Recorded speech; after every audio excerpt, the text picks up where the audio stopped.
ඔයාට කවදහරි මේක දැනිලා තියෙනවද? මනස නවතින්නේ නෑ. ඔයා නවතින්න කැමති වුණත්. මේක ඔයාගේ දෝෂයක් නෙවෙයි. මේක පුරුදු කරලා තියෙන තත්ත්වයක්.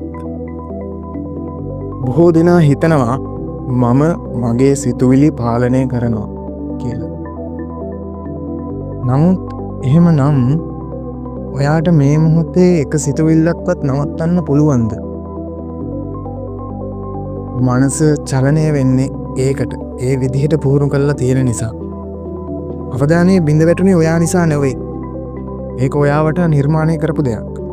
නොටිෆිකේෂන්, ස්ක්‍රෝලිං, ශබ්ද මේ හැමදේම මනසට උගන්වන්නේ එක දෙයක්.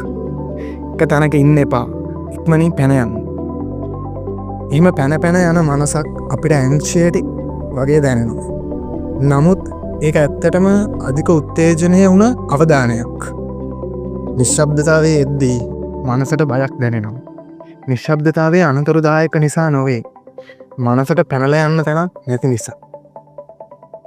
නිශ්ශබ්දතාවයේ පුරුදු හැසිරීම එළියට ගන්නවා. බොහෝ දෙනා මනස බලෙන් නිශ්ශබ්ද කරන්න උත්සාහ කරනවා. ඒකෙන් තවත් ආතතියක් විතරයි ලැබෙන්නේ. අරමුණ සිතුවිලි නවත්තන එක නෙවෙයි. අරමුණ සිතුවිලි පස්සේ ඉදිරියට යන එක නවත්තන එක. දැනුවත්භාවය ඒ වක්‍රය කඩනවා. ඒ චක්‍රය කඩනවා.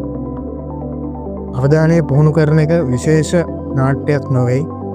ඒක ඉතා සරල දෙයක්.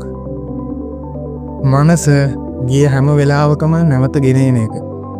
නැවතත් ඒක නැවතත් අවධානය ශක්තිමත් කරනවා.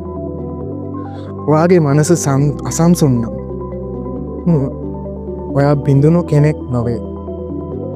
ඔයා තවම පුහුණු නොවූ කෙනෙක්. ඊළඟ වීඩියෝවෙන් අපි අවධානය පුහුණු කරන පළමු අදියර ආරම්භ කරනවා. මයින්ඩ්ලෙස් සමග නැවත හමුවෙමු.